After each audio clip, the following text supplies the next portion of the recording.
How about that FEMA report? What does Engineering Magazine say about it? FEMA investigation is a half-baked farce, Bill Manning says, that may already have been commandeered by political forces whose primary interest, to put it mildly, lie far afield of full disclosure. The structural damage from the planes and the explosive ignition of jet fuel in themselves were not enough to bring down the towers. How about that NIST report? We got $20 million and 3 years.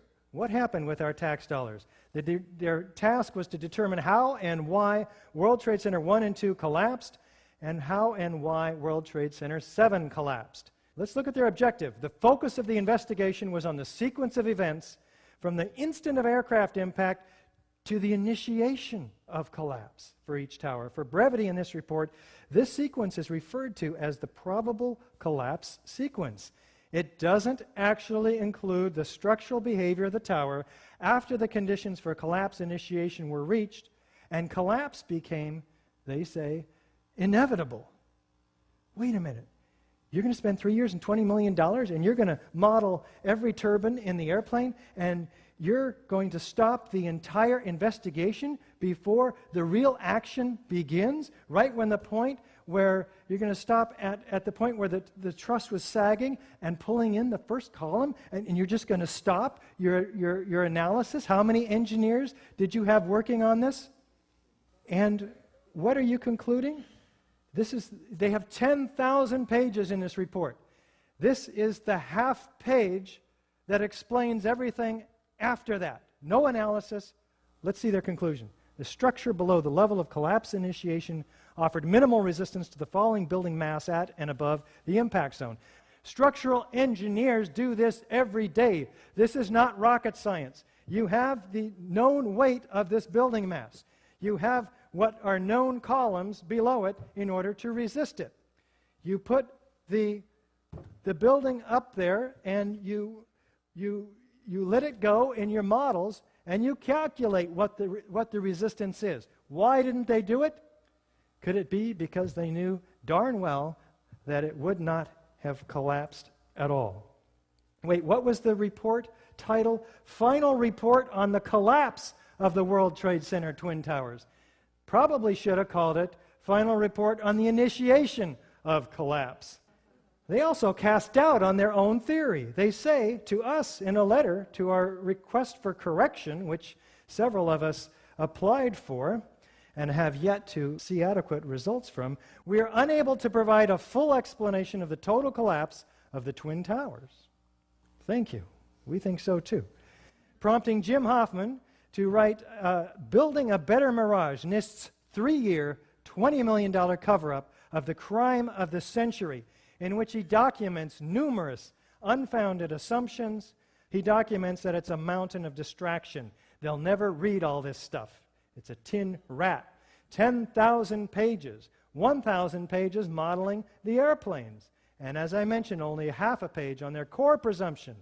Classic progressive collapse. How can it be classic if it's never before happened in history? As if some initiating element in a steel frame building caused the rest of it to ever collapse.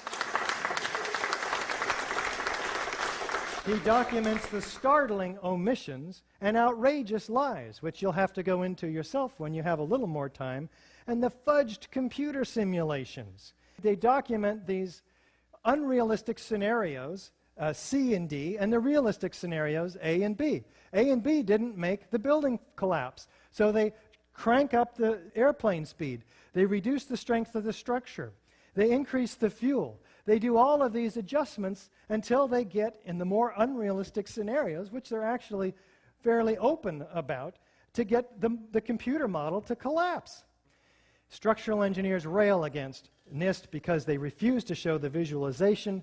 It's a black box. You cannot download any of this data. This was a public building, or at least before 3 months prior to 9/11, it was a public building, and it should be a public investigation.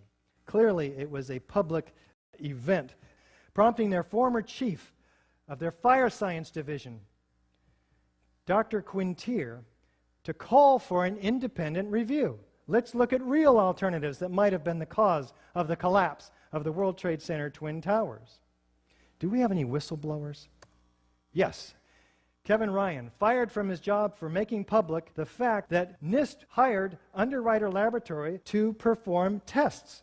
And these tests showed that the building should have remained standing. In fact, there were 4 mock samples of 35-foot spans, 2 17-foot spans and 2 35-foot spans with fireproofing, just like in the Twin Towers with the floor decking. Now, there's 2,000 degrees of fire put underneath this assembly per ASTM E119, and twice the known amount of load that was known to have been in the Twin Towers.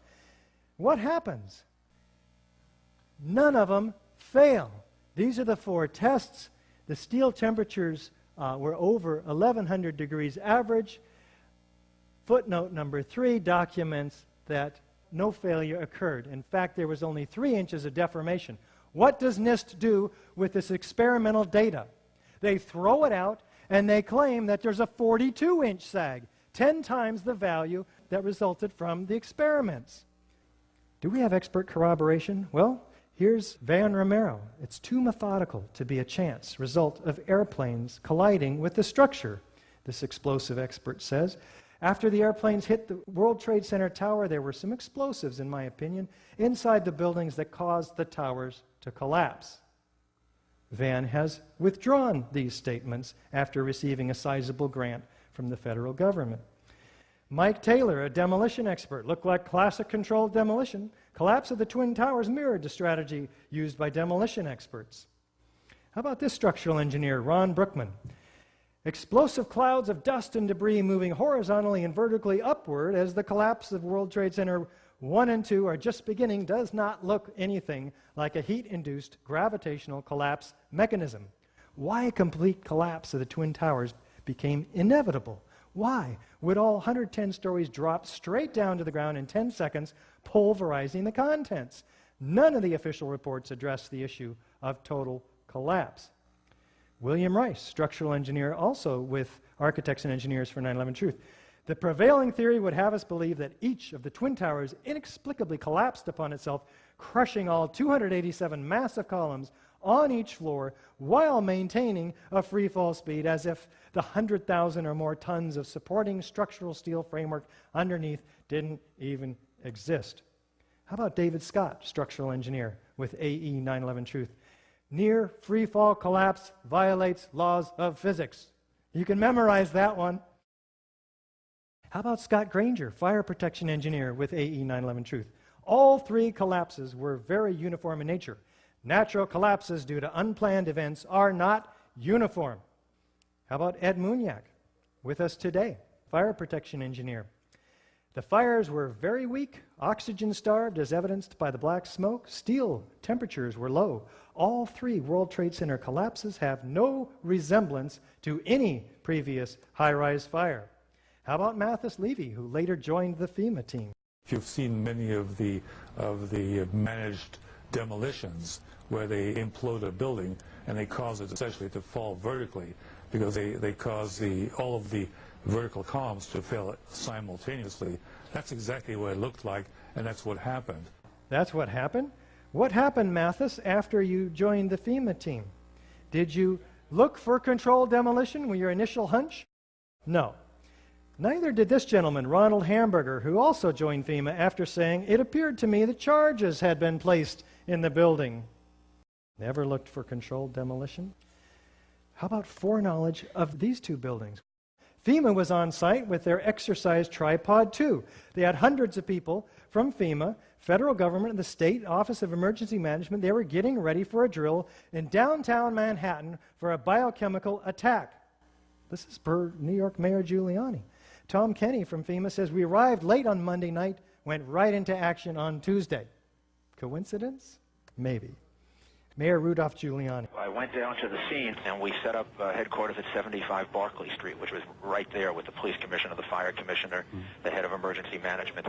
And we were operating out of there when we were told that the World Trade Center was going to collapse. Who gave you that warning? Did you warn the firemen and women? We have plenty of video evidence you've seen, and this suggests all the features of a classic controlled demolition with those exceptions which are atypical of classic controlled demolition. None of these features can be accounted for by fire, let alone all 10 of them. We have supporting evidence. This all goes to support the hypothesis of controlled demolition. It's proof beyond a reasonable doubt.